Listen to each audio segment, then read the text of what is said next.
I'm Monica Ricks in New York. Police at the University of Virginia have arrested a student they say killed 3 people last night on campus. Police Chief Tim Longo. Very tragic circumstances for our university community, for the city of Charlottesville, the county of Albemarle, the Commonwealth.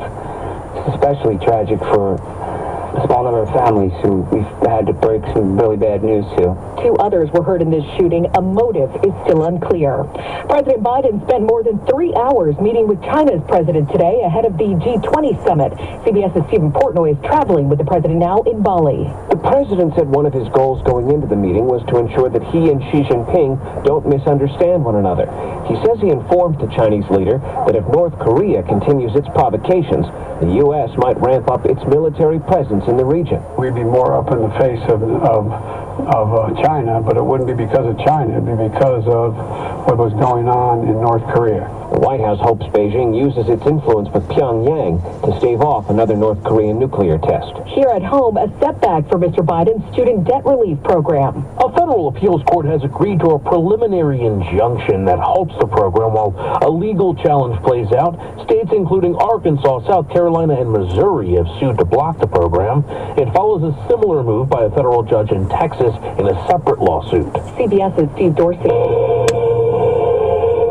Ukrainian President Volodymyr Zelensky raised the flag during a triumphant visit to the liberated city of Kherson. Russian troops had occupied it for 8 months. A Syrian woman with suspected ties to Kurdish militants says she planted a bomb that killed 6 people in Turkey.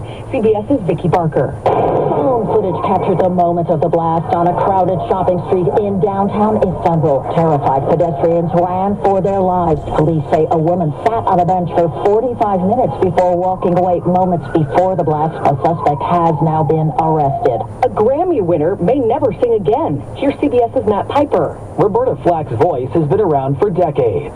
Drumming my pain with his fingers. But now her manager says she is no longer able to sing because she's suffering from ALS, or Lou Gehrig's disease. It comes just days before a feature-length documentary on the 85-year-old's life is set to debut at a New York City film festival. Jay Leno is being treated at a hospital in Los Angeles now after a fire broke out in his garage. One of his cars reportedly burst into flames, severely burning his face. A rep didn't disclose the comedian's condition, but says he is alive. This is CBS News. Well, that's today's news. I didn't hear any good news, did you? I didn't think so. I guess it's all about perspective. The glass is half full.